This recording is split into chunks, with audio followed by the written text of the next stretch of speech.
यम यम वापि स्मरण भावम यत्यन्ते कलेवरम तंतुम एवं सदा सद्भाव भावितः।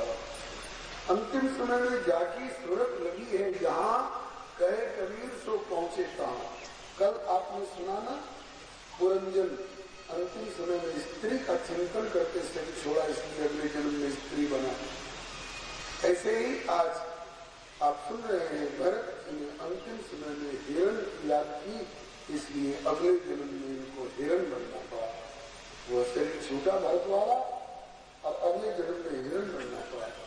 जन्म हुआ कालंजर में, लेकिन होनहार वहां से चलते भागते और फिर उसी गंडकी नदी के किनारे पहुंच गए।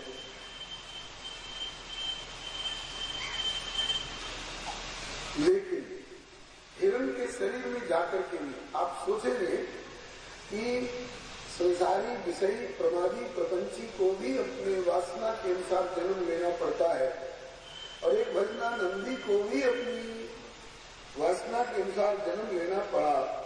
तो एक भजना नंदी में और एक विषयी प्रपंची में अंतर क्या रहा? अंतर वाली बात भी अब समझ लीजिए, लगे हाथ। बहुत बढ़िया बात है।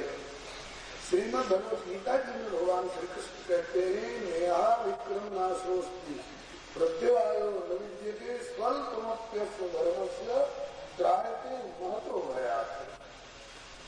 इस निष्काम भक्ति योग का इतना भी जीवन में किसी ने अनुष्ठान एक बार भी कर लिया है, तो वह किसी न किसी दिन प्रभु को प्राप्त होगा ही। भक्ति के बीज का विनाश नहीं होता है। इसी श्लोक का भाव किसी संत ने वर्णन किया है भाषा में, भक्ति बीज दिन से नहीं जो जानी अनंत, ऊंच नीच घर जन्मे किंतु हो संत को संत। भजनानंदी जिस शरीर में जाएगा वहां भी भजन का अनुसरण करेगा। कई घटनाएं दास की जानकारी में, पिताजी शरीर से कहा करते थे, मैंने बचपन में तोता पाला, जो दे देते थे खा लेता था। एक दिन मैंने रोटी डाली तो छुआ तक नहीं। मैंने समझा कि मेरा तोता बीमार पड़ गया, उदास था, मेरा तोता बीमार पड़ गया, तो खाता नहीं है। इतने में उनके पिताजी आए, बोले क्यों उदास हो? अरे आज मेरा तोता बीमार हो गया, खाता नहीं। तो चलो देखे, उनके हाथ में कोई फल का डाल दिया तो खाने लगा, तो खा तो रहा है, नहीं समझ में आ रहा। फिर 15 दिन के बाद वही स्थिति हुई, फिर 15 दिन के बाद वही स्थिति हुई। तब लोगों ने अंदाज किया कि उस दिन भी एकादशी थी और आज भी एकादशी है। और दिन जो दे तो खा लेता था वह तोता, एकादशी के दिन अन्न डालो तो छूता नहीं था और फल डालो तो खा लेता था। पता नहीं इसको कौन बता देता था। इससे लोगों ने अनुमान किया कि यह तोता पूर्व जन्म में कोई एकादशी व्रत निर्वाह करने वाला भगत रहा होगा, किसी भूल से फिसल कर तोता की योनि में आ गया है, लेकिन तोता की योनि में आकर के भी अपना एकादशी का व्रत अभी भी निभा रहा है। गोरे दाऊ जी के मंदिर से श्री महाराज विराजमान है, मंत्री श्री हरिदास जी महाराज प्रतिवर्ष ब्रज 84 कोष की यात्रा उसकी है, करीब 26-27 दिन में पूरी होती है। सैकड़ों हजारों यात्री साथ होते हैं। आज से 8-10 साल पहले की बात है, एक काले रंग का कुत्ता भी साथ लग गया, और कुत्ता एक विशिष्ट प्रकृति का था, और कुत्तों की तरह एक एक टुकड़े पर झगड़ा नहीं करता था, अलग कुछ दे दो तो खा लेता था, नहीं तो शांत रहता। पूरी यात्रा भर साथ रहा, और जैसे दंडवत करके परिक्रमा उठाई गई थी, वैसे ही लौटकर सब लोग फिर उसी स्थान पर दंडवत करते हैं। ऐसे कुत्ते ने भी लौट करके 84 कोष की यात्रा से मत्था टेका दाऊ जी के दरवाजे पर और वही शरीर छोड़ दिया। ये घटी घटना है। जो लोग साल गए हुए यात्रा में उन लोगों को मालूम है बात। संतों ने कहा कि बहुत बड़ा पुण्यात्मा था, कोई इसकी वासना शेष रह गई होगी ब्रज 84 को यात्रा की, जो कुत्ते के शरीर में आकर के भी कुत्ता भी बना तो ब्रज का कुत्ता बना, वृंदावन का। और इस कुत्ते के शरीर से इसने ब्रज 84 को उसकी परिक्रमा यात्रा कर ली, और देखो आकर के शरीर छोड़ दिया यात्रा पूरी करते हुए। तो कहने का तात्पर्य कि भजनानंदी किसी भी शरीर में जाएगा फिसल करके तो वहां भी अपना नियम निभाता है। भक्ति बीज विषय नहीं जो जाने अनंत, ऊंच नीच घर जन्मे किंतु हो संत को संत। भरत जी महाराज अपने उस भरत शरीर का परित्याग करके हिरण के शरीर में पैदा हुए, लेकिन इनको पूर्व जन्म की बात याद रही, इसलिए किसी हिरण हिरणी में मन नहीं लगाते, हरी हरी घास नहीं छूते, जो पेड़ के पत्ते अपने आप पक कर सूख कर नीचे गिर जाते, तो सूखे पत्ते को खाकर के गुजारा करते थे। मतलब कि इस हिरण के शरीर में भी तपोमय जीवन था, आंखों से आंसू बहते रहते, शरीर कृष्ण हो गया और शरीर छूटा। शरीर छूटते समय में इनका आधा शरीर वो हिरण वाला धरती पर था और आधा गंडकी के जल में था। इस शरीर को त्यागने के बाद इन्होंने पुनः जन्म लिया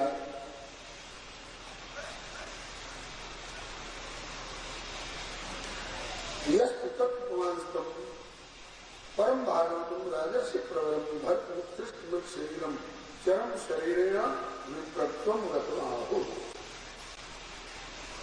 उस हिरण वाले शरीर का परित्याग करने के बाद उनकी आत्मा एक ब्राह्मण के घर में, आंग्यस पुत्री ब्राह्मण के घर में जाकर के जन्म ली।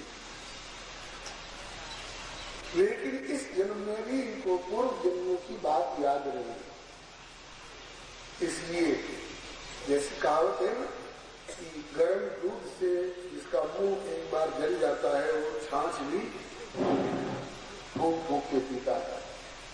एक बार धोखा हो चुका था एक पति मन अटकाने से, इसलिए इस बार सावधान है, किसी से बात नहीं करना है, पिता हो चाहे माता हो, भाई हो चाहे भौजाई, किसी से बोलते नहीं, एकदम गुम जड़ की तरह रहते थे। इस जन्म में भी इनका नाम भरत ही रखा गया और चूंकि किसी से बात नहीं करते थे, जड़ की तरह रहते थे, गूंगे बावरे की तरह, जैसे बुद्धिहीन, बुद्धि है ही नहीं, इसीलिए लोगों ने इनके भरत नाम के साथ साथ जड़ शब्द एक और जोड़ दिया इस जन्म में, और ये जड़ भरत कहलाने लगे। पिताजी ने सोचा ब्राह्मण का बच्चा है, पढ़ा लिखा दिया जाए, बोले पढ़े तब ना, पढ़ते ही नहीं। प्रौढ़ भय पिता पढ़ावा, समझो सुनो मनो नहीं भावा, प्रेम मगन मुझे कछुन सुहाई, हारे पिता पढ़ाई पढ़ाई। बोलते ही नहीं, क्यों? डरते थे जब स्कूल में पढ़ाना शुरू करेंगे लोग और मैं पढ़ना शुरू करूंगा तो क्या पढ़ाने, कबूतर वाला ख, खरगोश वाला ख और गधा वाला ग, गुरु जी का खरगोश वाला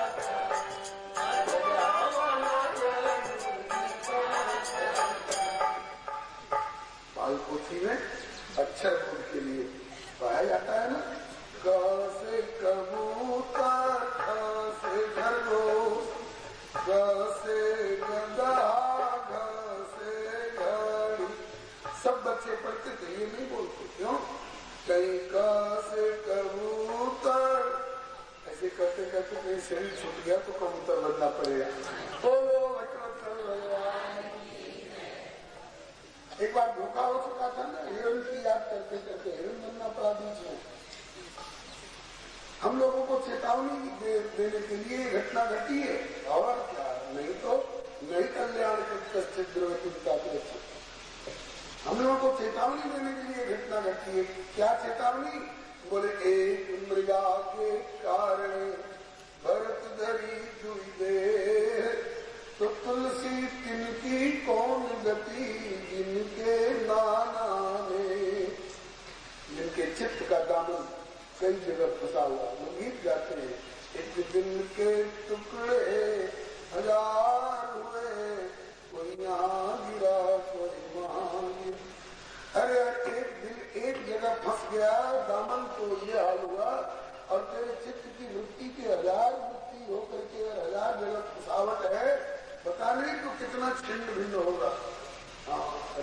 पेट्रोल वाला बम जितना छिन्न भिन्न कर देता है ना, उससे ज्यादा छिन्न भिन्न तो होगा।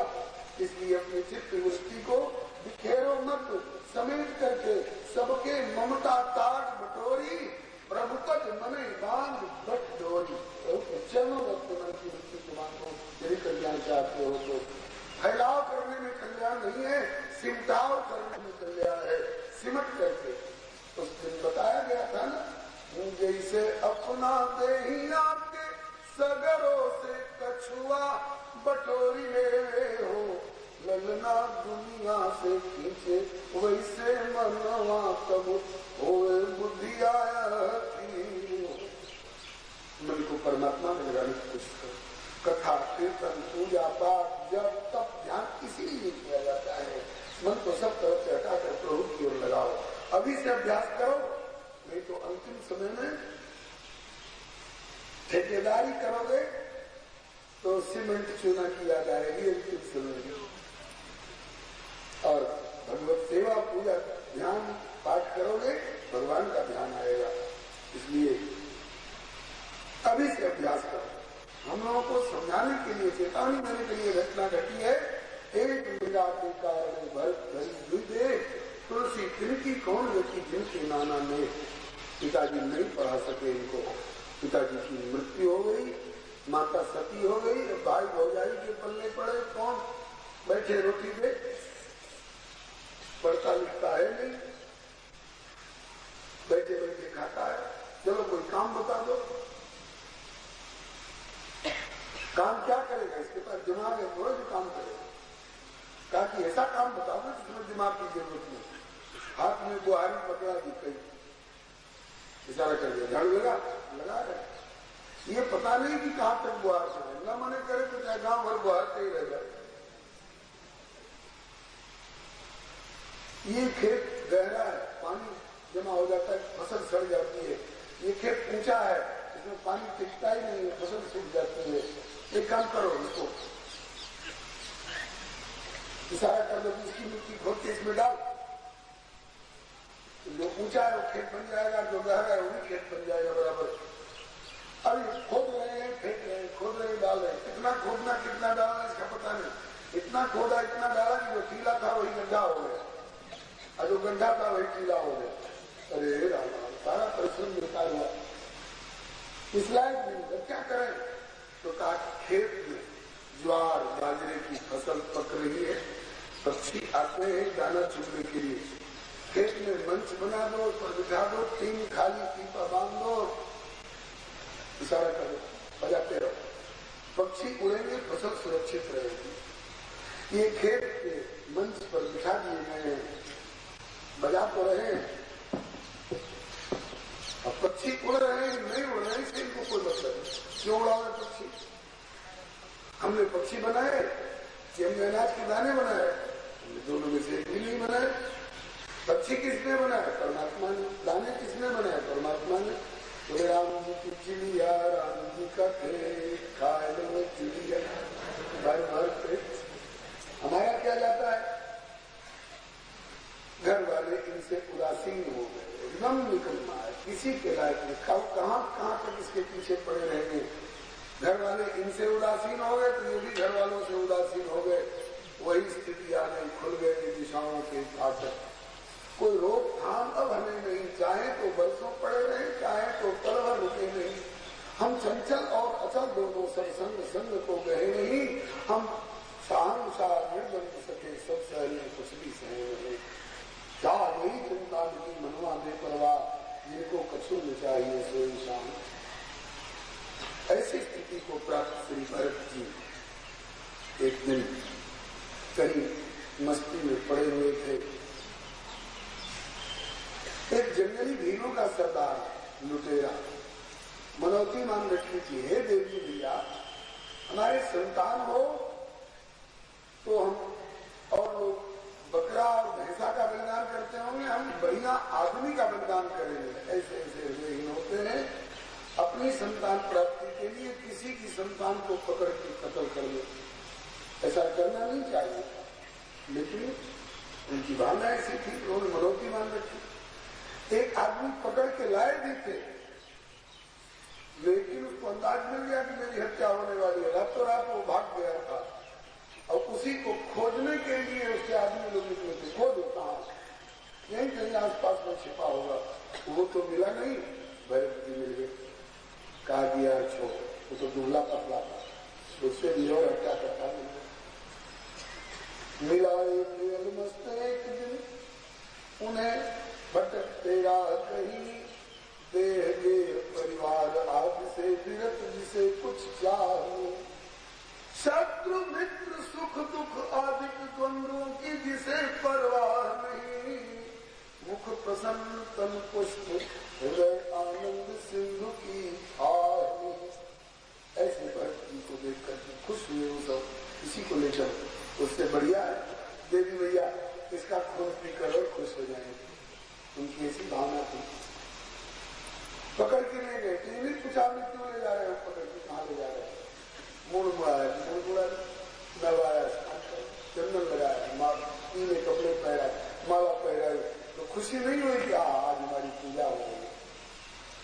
और कहा कि सिर झुका, तलवार उठाई, तो ये शोक नहीं हुआ कि आज मेरी गर्दन काटी जा रही है। जिंदा रखे तू हमको या दर्द से सर उतारे, अब तो फकीर आशिक कहता है यूं पुकार, रारी हम उसी ने जिसमें तेरी रजा है, यहाँ यूं विवाह हुआ है, यहाँ यूं विवाह हुआ। स्थित प्रभु हर्षा वर्ष मुक्तो यस्मिन् प्रिया तुल्य निंदास्तुर्मौनि संतुष्ट चित्र अनिकेत स्थिति वर्तमान यस्मिन् प्रिया। तो क्या देवी भैया उनका खून पी लेंगी, उनके ऊपर भी तो कोई है, कैफियत पूछ ली जाएगी। तुम्हारे सामने जब भरत जैसे संतप प्रवर की हत्या हो रही थी और तुम बलिदान लेने वाली देवी बनी रही, ऐसे संत का अपमान नहीं कर सकी और झट अट्टहास करती हुई प्रकट हुई और उन्हीं दुष्टों का गला काट करके, मारने वालों उन्हीं दुष्टों का गला काट करके, उन्हीं का रुधिर पान करके, उन्हीं के मस्तक को गेंद की तरह उछाल उछाल करके उन लोग नृत्य करने लगे। वे मुझे मार रहे थे, इसका शोक नहीं था, और इन्होंने मुझे बचा लिया, इसका हर्ष नहीं है। हर्षावर्ष मुक्तो यस्मिन् प्रिया। ऐसी स्थिति वाले संत बहुत कम मिलते हैं। बलिहारी वहां से चले,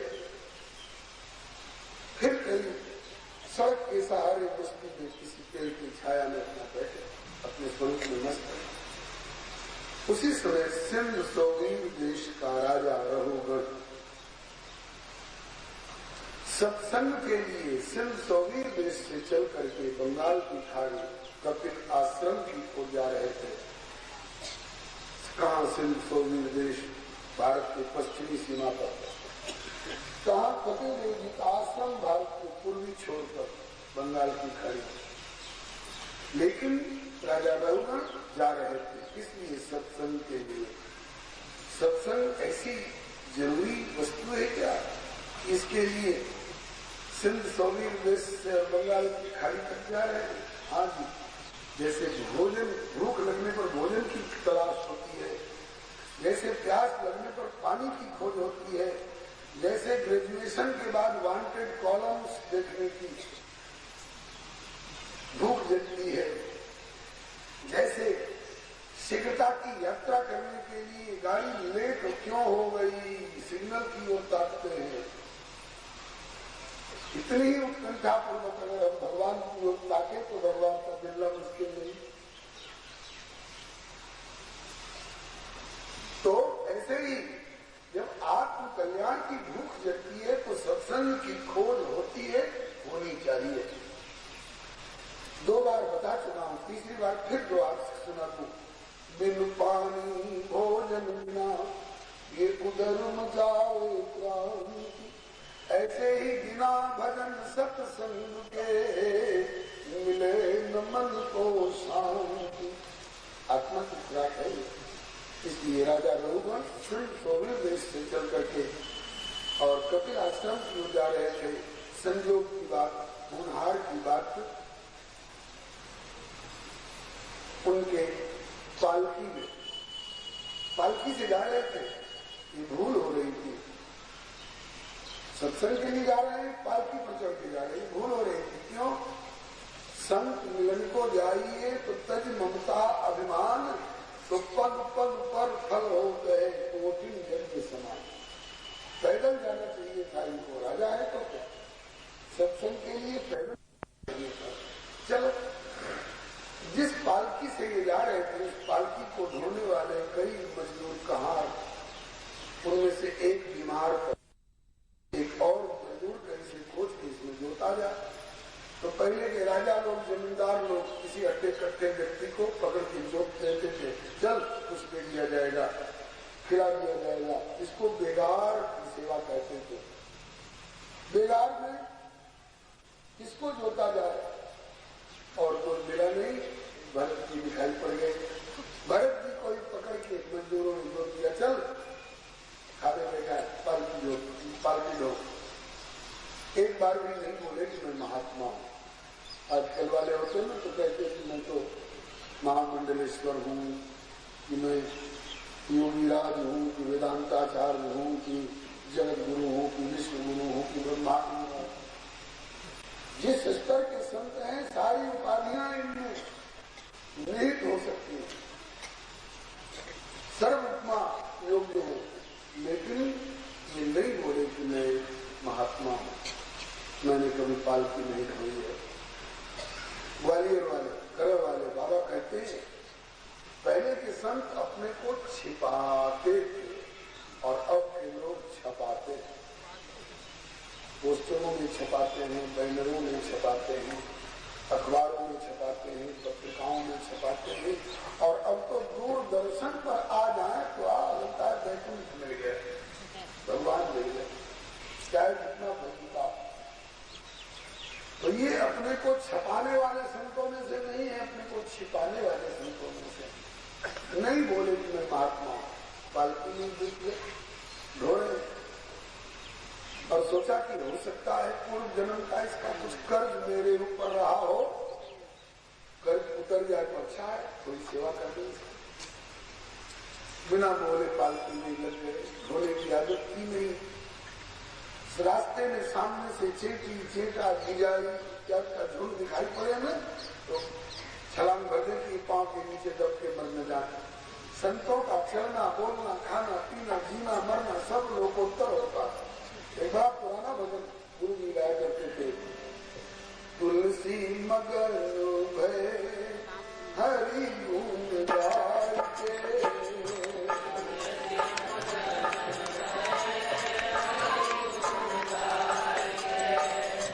कोई खावे पूरी मिठाई बर्फी बनाई के, कोई खावे पूरी मिठाई बर्फी बनाई के, साधु खावे रूखा सूखा हरि गोविंद लगाए के, साधु खावे रूखा सूखा हरि गोविंद लगाए के, तुलसी मगन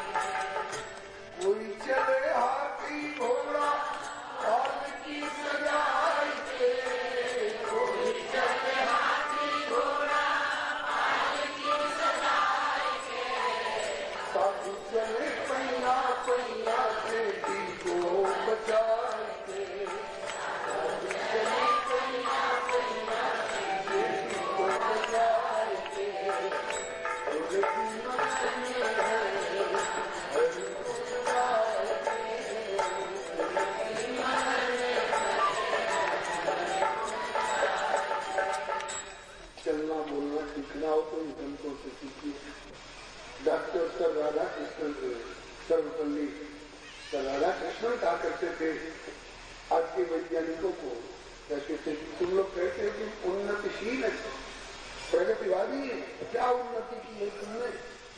बोले हम आकाश में पक्षियों की तरफ उड़ना सीखते हैं, हम पनडुब्बी से जल में मछलियों की तरह चलना सीख गए तो कहते थे कि ठीक है, मानता हूं पक्षियों की तरह आकाश में उड़ना आ गया, मछलियों की तरह जल में चलना आ गया, मनुष्य की तरह धरती पर चलना आया कि नहीं?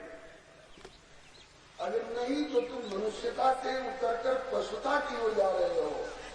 इसको तुम उन्नति मानो, हम तो पतन मानते हैं। आज का प्रगतिशील कहलाने वाला तथाकथित प्रगतिवादी मानव मदिरा पीकर ड्राइव करता है। सड़कों पर एक एक दिन में कई कई गाड़ियां पलटी हुई दिखाई पड़ती है, कई लाश दिखाई पड़ती है, रक्त रंजित सड़कें दिखाई पड़ती है। ये मानवता नहीं है। मानवता सीखनी होती है संतोष। चलते समय में ध्यान रखते हैं कि मेरे पांव के नीचे दब के चेटा भी न मर जाए, इसलिए ये छलांग भर देते थे। चेटा चेटी दिखाई पड़ गए तो पालकी हिलती थी, तो पालकी हिलने से राजा को कुछ कष्ट होता था। कष्ट काय को होता था कि मानसिक कुछ उसको घबराहट होती थी। तो राजा ने कहा, क्यों रे कहारो ठीक से पालकी नहीं धोते हो, पालकी हिलती है, मुझको धचकी लगती है। कहार लोग घबरा गए, गलती इसकी, कहीं मार हमारे ऊपर न पड़ जाए। कहारों ने कहा कि न वयम नरदेव प्रणता भवन नियमान तथा साधे वहां। हुजूर हम लोग गलत नहीं धो रहे, हम लोग ठीक धो रहे हैं। तो पालकी हिलती क्यों है? अयम अधुनई नियुक्तों के नृतम प्रगति। एक कहार बीमार पड़ गया हुजूर, तो एक नया मजदूर इसमें लगाया गया है, वही ठीक नहीं चलता है। लाओ मेरे सामने खड़ा करो उसको। राजा पलट गया, पड़ गया, बोला लाओ मेरे सामने खड़ा करो। ला के खड़ा करो, चल ठीक से पालकी नहीं धोता है। राजा के सामने चल आके खड़े हो, इनको क्या परवाह? इनकी निगाह में तो एक ही राजा है, परमात्मा। दुनिया ऊपर राज है, राजा ऊपर संत, संतन के आधार है प्रभु अनंत भगवंत। आके खड़े हुए। राजा ने एक बार नीचे से ऊपर तक देखा, बड़े हकीकत से, बड़े प्रसन्न से ताना मारना शुरू किया राजा ने, अरे राम राम, ऐसे दुबले पतले कमजोर व्यक्ति के ऊपर तुम लोगों ने इतना बोझा कर दिया है। ये पालकी क्या ढोएगा? पालकी गठरी तो ढो ही नहीं सकता। गठरी तो छोड़, शरीर ही इतना इसका कृष है कि जहाँ जोर की हवा चली तो ये जाकर के मेड़ से नीचे गिरेगा। पहले ताना मारा, फिर इसके बाद कहता है, क्यों रे तेरा शरीर देखने से लगता है खाने पीने में बड़ी मुस्तैदी रखता है, काम करने में जी चुराता है, चल ठीक से पालकी धो। ये लोग फिर लग गए, अब भी नहीं कहा कि मैं महात्मा हूं, मुझे पालकी धोने की आदत नहीं। फिर वही रखता, फिर पालकी हिली। अब पुनः स्वशिविकायाम विषमगतायाम प्रकृति उवाच रहोना दुर्लभ। अरे तुम जीवन मृत्यु माम प्रगति करके भक्ति शासन मत्सी प्रवत्ते कर्म चिकित्सा दंड पाणी था जनताया यथा प्रकृति स्वाम भविष्य से। अरे फिर पालकी हिल रही है, हुजूर वही है, वही गलती कर रहा है, अगला मेरे सामने सिखा। फिर लाकर के करें गांव पीसते हुए खूब तौल करके आंखों में लाली भर करके और रघुवर डांटने लगा, क्यों रे तू जिंदा है कि मर गया है? इतना मैंने समझाया जैसे मुर्दा के आगे मैंने क्वेश्चन किया, तेरे ऊपर कोई उसका प्रभाव। मैंने कहा ठीक से पालकी ढो, नहीं काम करता है ठीक से, पता नहीं मैं सिंह चौधरी देश का राजा रहा हूं, तेरी वो मरम्मत करूंगा, तेरी वो मरम्मत करूंगा, तेरी बुद्धि ठिकाने आ जाएगी। आज तक इस जन्म में न पिता से बोले थे, न माता से बोले थे, न भाई से, न भौजाई से, न हिंसा हत्या करने वाले बलिदानियों से। आज रघुकुल राजा से बोल पड़े त्वयोदितं व्यक्तं विप्रलब्धं भरतं सन्देशात् यदि वीरभारत गन्तुर्यदि स्यादधिकं मध्वात् विवेकिराशं न विरामं प्रवादः स्थौल्यं कार्श्यं व्याधय आदयश्च शत्रुभयं कलिमिच्छा जरा च निद्रारतिर्मन्युरहं मदशिशो देहेन जातस्य हि गुणेन सन्ति। किसको कह रहे हो कि मोटा है, पतला है, रास्ता है, चलना है, बूढ़ा है, ढोना है, मरम्मत करूंगा, पीस डालूंगा, ये किसको कह रहे हो? जो कुछ कह रहे हो इसमें से मुझमें एक भी बात लागू नहीं हो रही है। न मैं मोटा हूं न पतला हूं। मोटा पतला शरीर हुआ करता है, बेटे मैं शरीर नहीं हूं। न मैं मोटा हूं न पतला हूं। न मेरे लिए रास्ता है न मेरे लिए चलना है, न मेरे लिए बोझा है न मेरे लिए ढोना है। ये जो कुछ हो रहा है शरीर के प्रति हो रहा है। शरीर के लिए मोटापन पतलापन हो सकता है, शरीर के लिए रास्ता हो सकता है, चलना हो सकता है, शरीर के लिए दंड और पुरस्कार हो सकता है। मेरे ऊपर इसका कोई प्रभाव नहीं। भूख प्यास स्थूल शरीर को लगती है। कुछ चला गया इसका हर्ष और कुछ चला गया इसका शोक और कुछ मिल गया इसका हर्ष। शरीर को भी नहीं, मन को होता है। और दुख सुख ये सब मन का था। न मैं शरीर हूं न मैं मन हूं, मैं इनसे परे विशुद्ध ईश्वर अंश शुद्ध चैतन्य अनु अमल अविनाशी सुखा पिपासा जरा मरण दुख रहित सहजी सुख राशि। मैं आत्मा हूं। आत्मा में मोटापन पतलापन नहीं होता है। आत्मा के लिए रास्ता और चलना नहीं होता है। आत्मा के लिए बोझा और ढोना नहीं होता है। आत्मा के लिए दुख सुख भूख प्यास दंड पुरस्कार ये सब कुछ नहीं, सब शरीर और मन के लिए।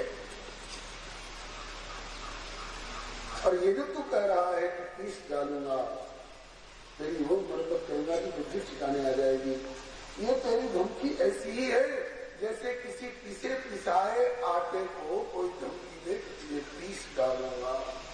तो कहेगा कि मैं तो पिसा पिसाया हूं, अब क्या पीस डालोगे? बेटे शरीर ऐसा ही है। इसमें से चेतन के निकलने के बाद ये शरीर ऐसा ही है। फेंक दो, इसमें कीड़े पड़ जाएंगे, जला दो तो राख हो जाएगा। और ईद कौआ कुत्ते ईदर खा लेंगे तो टट्टी कर देंगे, मट्टी बन जाएगा। इसके अलावा चौथा इसका कोई परिणाम नहीं है। परिणाम उत्तम फिर भी व्यवहार जगत में अगर तू कहता है कि मैं तेरा मालिक हूँ, मैं यहाँ का राजा हूँ और तू मेरा गुलाम है, तो व्यवहार जगत में शरीर जितना तक कर सकेगा कर देगा। बोल क्या तेरी सेवा करनी है, जहाँ तक बनेगा कर दूंगा। अब ये आत्म अनात्म संबंध की दार्शनिक धरातल की ऊंची बातें जो सुनी तो लगा कि राजा रघुगण के पैर के नीचे से धरती खिसकी जा रही है, कहीं धरती न फट जाए, कहीं रसातल को न चला जाऊं। ये तो कोई बहुत बड़े महात्मा है। हमने जिन्हें मजदूर समझकर मारने पीटने की धमकी दी, इनसे पालकी धोवाई इनके कंधे पर बैठ करके, तो बहुत बड़े कोई आत्मज्ञानी कोई ब्रह्मज्ञानी महापुरुष। ऐसे महापुरुष को मैंने इस तरह से अपमानित किया, प्रताड़ित किया। आज तक का मेरा किया हुआ सारा धर्म साधन समाप्त। साधु अवज्ञा तुरत भवानी कर कल्याण अखिल के हानि। झट पालकी में से निकल करके राजा रघुवर चरणों में लौट गया, क्षमा मांगने लगा। भगवान मुझे क्षमा करें, मैं बड़ा भयभीत हो गया हूँ। वैसे ना हम किशन के सुरराज वज्राज शिशुरामस्य दंडा नाग्यर्क सोमान ललित पात्रात शंकु ब्रह्म कुलार माना। मैं इंद्र के बंध से भी नहीं डरता हूँ, यमराज के दंड से नहीं डरता हूँ, हूँ, शिव के त्रिशूल से नहीं डरता हूँ, नारायण के चक्र से भी नहीं डरता हूँ। डरता हूँ तो केवल साधु ब्राह्मण के अपमान से, क्योंकि जो उनकर मारा नहीं मरई, विप्रद्रोह पावक सो जरई। और नारायण के चक्र से जो मरेगा उसको तो वैकुंठ धाम मिलेगा, और साधु ब्राह्मण का अपमान करके जो नष्ट होगा उसको तो नरक वाले अपने नरक में भी जगह नहीं देते। भगवान मैं भयभीत हूँ, आप जैसे महापुरुष का अपमान करके मुझे अभय दान कीजिए, मुझे क्षमा कीजिए, मेरे ऊपर कृपा कीजिए। भगवान मैं आपकी कृपा का भिखारी। ऐसा कहते हुए राजा रघुवर ने एक बार दृष्टि उठाई, मुखमंडल पर देखा कि न भौहों में तनाव है, न ललाट पर शिकन है, न दांतों में पिसावट है, न होठों में फड़कन है, न आंखों में लाली है, प्रशांत भाव से खड़े हैं। जो कुछ बोल गए थे रोष आक्रोश में नहीं बोले थे, शांत स्वभाव से बोल गए थे। जब प्रशांत मुद्रा में देखी तो ज्ञान में जान आई, और राजा रघुवर कहने लगे, भगवान यही सब समझने के लिए सिर्फ 100 मिनट में चलकर श्री कपिल देव भगवान के आश्रम की ओर जा रहा था। आप बीच रास्ते में मिल गए।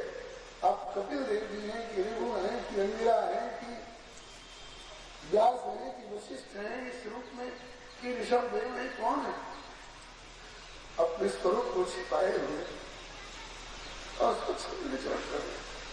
तो मेरे ऊपर कृपा करिए, समझाइए। जो आप कह रहे हैं कि मैं शरीर नहीं हूँ, मैं आत्मा हूँ, मोटापन, पतलापन, बोझा ढोना, रास्ता चलना, मान अपमान, दंड पुरस्कार, इसका मेरे ऊपर प्रभाव नहीं। यही आत्म अनात्म का भेद समझने के लिए मैं जा रहा था। आप रास्ते में मुझे समझाइए। भगवान ये जो आपने कहा कि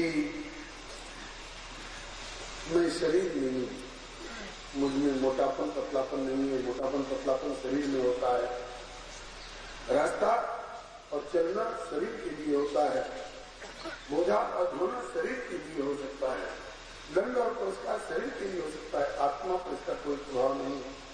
ये बात मेरी समझ में नहीं आई। मेरे शरीर में से कोई रोआ खींचे तो पीड़ा होती है और नाक मुंह सिकुड़ जाती है, सी करता है। एक छोटी सी कनमुरिया उंगली में छोटा सा कांटा चुभ जाए तो अनुभव होता है, पीड़ा होती है, सी करता है। राजा होने के नाते युद्ध स्थल में भी जाना होता है। शत्रु के चलाए हुए तीर तलवार की चोट लगती तो व्यथा होती है, भागने दौड़ने पैतरेबाजी में थकावट होती है। आप कैसे कहते हैं कि मेरे ऊपर दंड और पुरस्कार का कोई प्रभाव नहीं? मानता हूं कि जो भी ऊपर आता है दंड पर चोट स्थूल शरीर पर, आत्मा पर सीधे नहीं, लेकिन संपर्कगत संबंध न होने के कारण आत्मा को अनुभव में तो आती ही है बात। कैसे? इस पर एक उदाहरण देते हैं रघुवर राजा, एक सनी है, एक उदाहरण देते हैं। स्थाल्यतापात पयसोभिताप तत्तापत तंडुल गर्भरंधी देहेन्द्रियाश्वास सन्निकर्षात् तत्संस्कृति पुरुषस्यानुरोधात्। लोग चावल को भात बनाने के लिए बटलोही में पानी रखते हैं, पानी में चावल डालते हैं और पूरे बर्तन को चूल्हे पर चढ़ाते हैं, नीचे से आग की आंच देते हैं। नीचे की आग और बटलोही के भीतर का चावल दोनों का सीधा संबंध तो नहीं है, लेकिन संपर्कगत संबंध तो है। आग की आंच से बटलोही का पेंदा संपृक्त है, तो बटलोही का पेंदा गर्म हो गया, और बटलोही के पेंदे से भीतर का पानी संपृक्त है तो पानी भी गर्म हो गया, और पानी से भीतर का चावल संपृक्त है तो चावल भी गर्म होकर तो भात बन जाता है। ऐसे ही स्थूल शरीर पर आने वाले दुख सुख चोट इत्यादि को आत्मा पर सीधा प्रहार नहीं है, लेकिन स्थूल शरीर पर बाहर की चोट का संपर्क और स्थूल शरीर से भीतर के सूक्ष्म शरीर का संपर्क और सूक्ष्म शरीर से आत्मा का संपर्क, तो बाहर की चोट का आत्मा पर सीधा प्रहार नहीं होने पर भी संपर्कगत संबंध के कारण बाहर आए हुए चोट का अनुभव आत्मा को होता है, मुझे होता है। आप कैसे कहते हैं कि नहीं होता है? यही हमको समझना है, समझाइए। तब श्री जड़भर करे अपोविदा कोविद वादान वदस्यथो नातिविदान वरिष्ठ न सूर्यो ही व्यवहार में तत्वावमर्षेण सहा अकोविदा मृत्यु अज्ञानी। एक राजा से कोई कर सकता है जो अज्ञानी है? ये तो संत है, इनको क्या राजा कर? तू अज्ञानी है। लेकिन बात ऐसी बना रहा है जैसे अपने को बहुत बड़ा पंडित समझता है, बुद्धिमान समझता है। अरे मैं पहले कह चुका हूं कि ज्ञानी लोग व्यवहार की बातों को परमार्थ में शाम करके बात नहीं करते। व्यवहार अपनी जगह पर, परमार्थ अपनी जगह पर। व्यवहार बदलता रहता है, परमार्थ एक रस रहने वाली वस्तु है। देख व्यवहार में कितना अंतर पड़ गया। थोड़ी देर पहले तू अपने को राजा समझता था और मुझको अपना गुलाम समझकर मारने पीटने की धमकी दे रहा था, और अब मेरे चरणों में बड़ा कृपा की भीख मांग रहा है, गिड़गिड़ा रहा है। कहाँ गया तेरा राजापना? कहाँ गया मेरा मजदूरपना और गुलामपना? बहुत अंतर पड़ गया व्यवहार में। लेकिन परमार्थ में मैं अपनी जगह पर जहां पहले था वही अपनी। व्यवहार में क्या बदलाव होता है? परमार्थ एक रस रहने वाली चीज। तू कहता है कि मुझे तो अनुभव होता है। क्यों नहीं अनुभव होगा? तू तो देह को ही मैं माने बैठा है, तो देह पर जो कुछ आता है उसको समझता है कि मैं प्रभावित हो गया। कुर्ता फट गया तो समझता है कि मैं ही फट गया। घर की दीवार ढह गई तो समझता है कि मैं ही ढह गया। अरे दीवार ढह गई, हम क्या को ढह गए? कुर्ता फट गया, हम क्या को फट गए? इस तरह से शरीर अलग चीज है और इसके भीतर रहने वाला अलग हो। शरीर पर कुछ आया तो शरीर जाने, मुझको उससे क्या मतलब? तुमको जो अनुभव हो रहा है तो होगा ही, क्योंकि तू देहात्यासी है। देह को ही मैं माने बैठा है। रघुवर राजा ने कहा कि महाराज ऐसे कहने से मेरी समझ में नहीं आएगा, मुझको मेरे ढंग से समझाइए।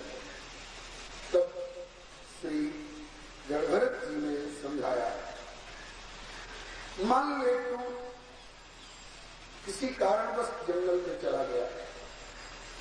जंगल में भागते दौड़ते थकावट हो गई, थोड़ी विश्राम की इच्छा हुई, अपना पल्ला बिछा करके वहीं सो गया। जंगल का मुकाम है। सोते सोते तू स्वप्न और स्वप्न से भी आगे सुषुप्ति की दिशा में पहुंच गया, प्रगाढ़ घोर निद्रा में। और उस समय तेरी छाती के ऊपर से एक चूहा भागता हुआ गुजर गया, और उसके बाद तुरंत उस चूहा को खदेड़ता हुआ एक सर्प तेरी छाती पर से गुजर गया। बता सकता है कि तेरी सुषुप्ति की दशा में तेरी छाती पर से कौन कौन गुजरे हैं? कौन पहले गया है, कौन पीछे गया है? नहीं सकता। सुषुप्ति की दिशा में वो प्रगाढ़ निद्रा की स्थिति में शरीर के ऊपर से क्या गुजर रहा है, जेठा चेटी सांप बिच्छू, कुछ पता नहीं चलता है। ताकि सोच, जागृत से ऊपर स्वप्न, स्वप्न से ऊपर सुषुप्ति है, सुषुप्ति से भी ऊपर तुरी है। जागृत स्वप्न सुषुप्ति है, जीव अवस्था की रघुपत ध्यान तुरीय सुखता की गति। जब स्वप्न की स्थिति में अथवा सुषुप्ति की स्थिति में ही तेरे शरीर पर से क्या गुजर रहा है इसका पता नहीं चल पाता है, तो उससे भी ऊंची स्थिति तुरी समाधि में उसका क्या पता चलेगा हमको? इसी श्रीमद् भागवत में वर्णन है प्रथम स्कंद में। भूख प्यास के मारे व्याकुल परीक्षित अन्न जल की खोज करते हुए समीप ऋषि के आश्रम पर गए। समीप ऋषि समाधि में थे। परीक्षित राजा ने मरा हुआ सर्प लपेट दिया। पता चला समीप ऋषि को मेरे गले में सांप लपेटा जा रहा है कि हार पहराया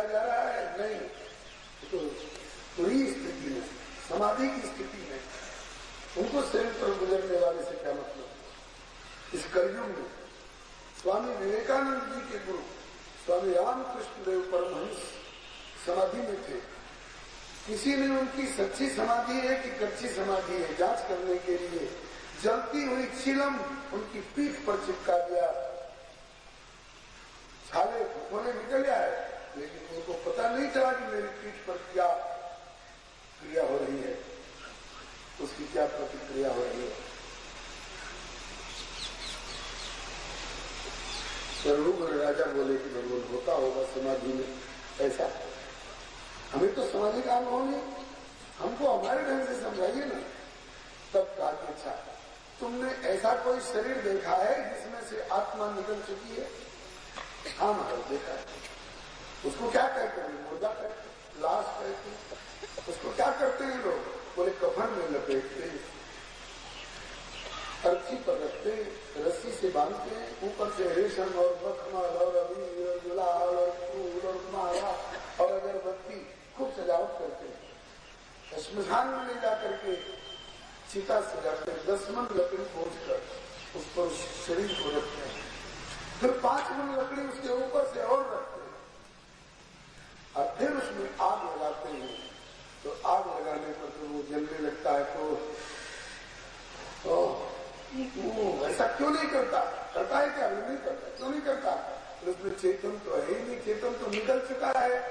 अब उस अचेतन जड़ शरीर को चाहे कुछ भी किया जाए, उस बेचारे को क्या पता?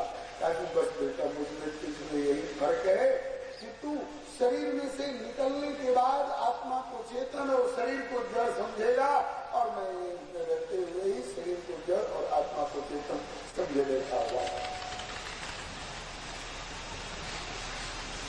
बात समझ में आई? समझ में तो आई, लेकिन अनुभव में नहीं है।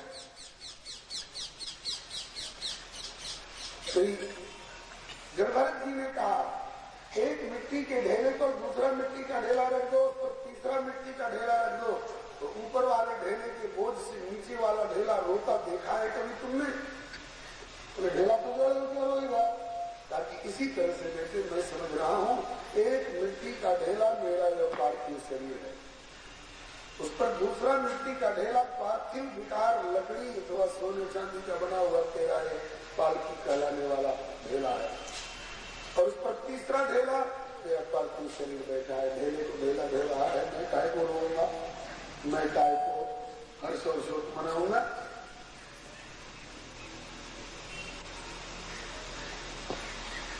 तो बात समझ में आई? बस समझ में तो आ गई, लेकिन अनुभव में नहीं आई।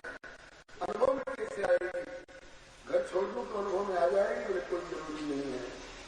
घर छोड़ने के बाद कहीं गांजा सुल्फा वालों के चक्कर में पड़ गए चौराहे पर, तो गांजा सुल्फा वालों की तो नशेबाजी वाली मस्ती अलग चीज है, और ये देहाध्यास से ऊपर सत्संग के द्वारा प्राप्त होने वाली ये आत्मरत्न वाली मस्ती है, अलग है।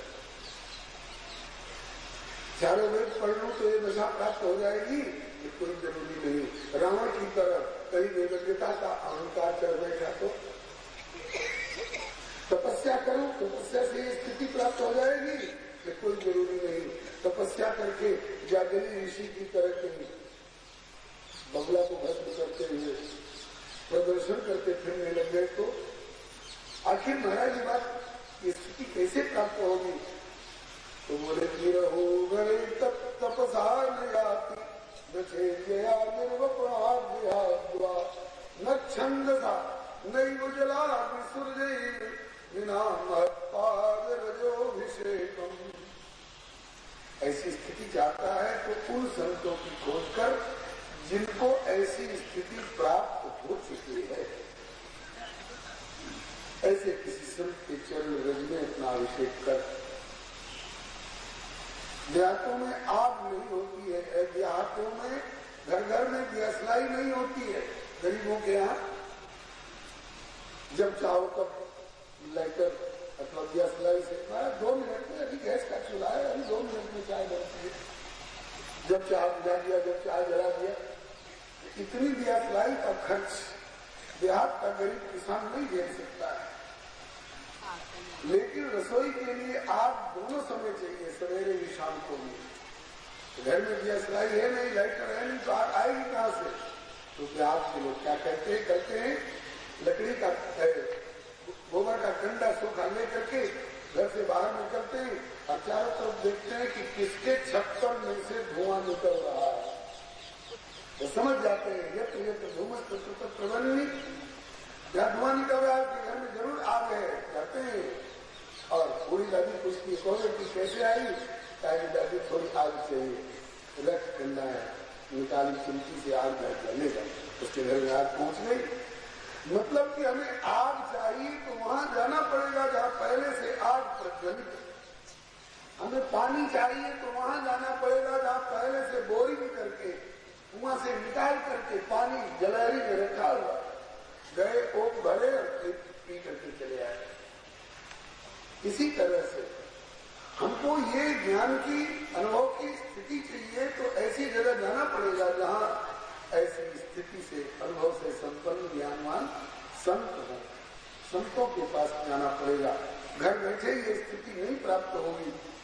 मत कीरत गत भूत भलाई जब जे कितन जहां जे पाई सो जानव सत्संग प्रभाव लोगों वेद में आने पाओ। ऐसे संत की खोज कर, बोले ऐसे संत को हम कैसे पहचान सकेंगे? आप जैसे संत को तो हम पहचान ही नहीं सके। मजदूर समझकर आपको मारने पीटने की धौंस की, पालकी ढुलाई, ऐसे संत कैसे पहचान में आएंगे? उनका लक्षण भी तो कुछ होगा। तब श्री जयभरत जी ने उनके लक्षण बताए।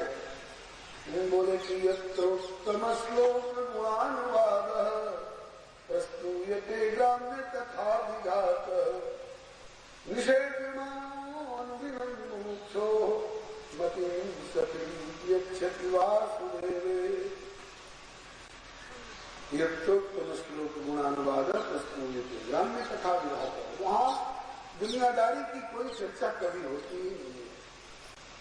कहाँ इलेक्शन हो रहा है, कौन कितने से लीड कर रहा है, कौन जीता कौन हारा, कहाँ युवक ने आत्महत्या कर ली, कहाँ युवती की लाश मिली, इन सब बातों की कोई चर्चा ही नहीं। कहाँ से आए हो, क्या होता है घर में, कितने बाल बच्चे, ऐसे क्या मतलब?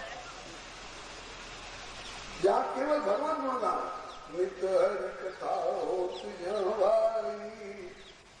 कथा भी कैसी? आप कथा बाप कथा, कनाडा की कथा और थाईलैंड की कथा नहीं, शुद्ध आत्म परमात्मा भगवत चिंतन भगवत चर्चा। नित हरि कथा हो भाई पथमो कहाँ सुनो तुम जाई, ये माया विमध्य अवसाना प्रभु प्रतिपाद्य राम भगवान। भगवान की भगवत्ता का नाम रूप लीला नाम भोग सिर्फ इनका प्रतिपादन यहाँ होता हो। यत्रोत्तम श्लोक गुणानुवाद, ऐसे संत की खोज करो। हरिजन हंस विषमियों डोले मुक्ता फल चोंच न खोले। या तो मौन रहे या हरिजस बोले, असत अलाप न कबू लोले। मान सरोवर तट के वासी, हरि सेवा रति और उदासी। ये नीर और क्षीर को, दूध का दूध पानी का पानी, नीर क्षीर को करे मेरा, कहत कबीर वही गुरु मेरा। करनी करे सो पुत्र हमारा, और केवल कथनी कथे सो नाती, और रहनी रहे सो गुरु हमारा, हम रहनी के साथी। जो केवल कथनी कथता है वो हमारा नाती है, थोड़ी दूर का रिश्ता है।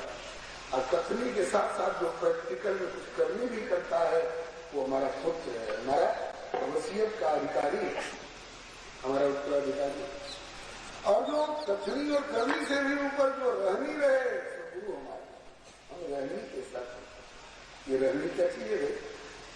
रहनी के संबंध में कुछ चरण श्री उड़िया बाबा का एक संस्मरण ध्यान में आता है। स्वामी श्री अखंडानंद जी सुना रहे थे। एक बार एक दुखिया व्यक्ति पहुंचा श्री उड़िया बाबा के पास में, बोला कि बाबा मैं बहुत दुखी हूँ, बाबा बोले बेटा मैं बहुत सुखी हूँ। मैं कहा बाबा आप सुखी है इससे हमको क्या फायदा? बाबा बोले बेटा तू दुखी है इससे हमारा क्या नुकसान? अब तक की बात बड़ी छिछली सी लगती होगी, आगे की बात सुनिए।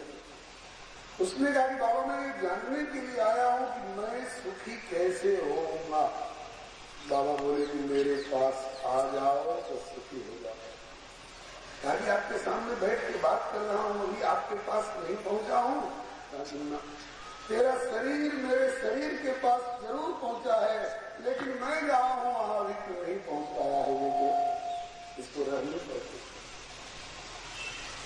ऐसे किसी संत की खोज कर जो करनी और रहनी तीनों से परमात्मा से जुड़ा हुआ हो, उसके साथ तू रहेगा, उनका अनुदिन सेवन करेगा, उनका सत्संग करेगा तो क्या होगा? बोले मतिम सतीम, तेरी मति सती हो जाएगी। अब तक मति सती नहीं है, बोले ना क्यों असती? क्यों? बोले असत में चिपकी हुई है इसलिए असती है। असत मन नश्वर, असत से चिपकी हुई है इसलिए तेरी मति असती है।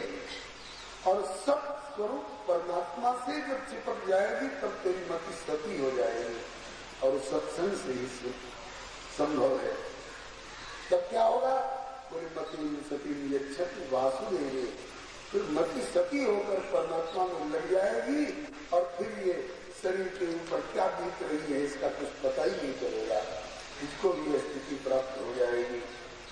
और ये जो अहंकार लेकर बोल रहा है मैं श्री सोई देश का राजा रहूंगा हूँ, जानते नहीं हो तुम मुझको, यदि वो मरम्मत करूंगा कि तेरी बुद्धि ठिकाने आ जाएगी। ये अहंकार ये भवसागर से पार लगाने वाला नहीं है, वो पत्थर है अहंकार की तुझे लेकर के डूब जाएगा, डुबा देगा। और ये मत समझ कि आज मैं ही राजा बना हुआ हूँ, तुम ही राजा नहीं हो, किसी दिन मैं भी राजा था। अच्छा आप राजा भी थे? बोले हाँ। कहाँ के? मैं जहाँ तो खड़ा होकर बात कर रहा है इस पूरे देश का। इस देश का क्या नाम है? बोले भरत खंड भारतवर्ष। बोले किसके नाम पर इसका नाम पड़ा भारतवर्ष? बोले कि ऋषभ देव जी के 100 पुत्रों में सबसे श्रेष्ठ भरत के नाम पर। बोले वही हूँ बेटा। पूरा भरतो नाम राजा, विमुक्त दृष्ट श्रुत संग बंध। देखे सुने सब प्रकार के आसक्तियों के हेतु समस्त बंधनों से मैं मुक्त हो चुका था, प्रभु में मन लग चुका था और चाहता था कि भगवान की आराधना करते करते भगवत प्राप्ति कर जाऊं। लेकिन आराधनम भगवत इह मानो मृगो भवम मृग संगार्थ। एक मृग के प्रति आसक्ति हो जाने के कारण मैं बर्बाद हो गया, कहां से कहां गिर पड़ा। भगवत चरणारविंद में जाने वाला था, लेकिन मृग के प्रति आसक्ति होने के कारण में आकर के और दूसरे जन्म में मृग बनना पड़ा था मुझको। ये तीसरे जन्म में आकर अब मैं जो भरत करा रहा हूँ। आज तक जिंदगी में न मेरी माँ से बोला था, न पिता से बोला था, न भाई से बोला था, न भौजाई से बोला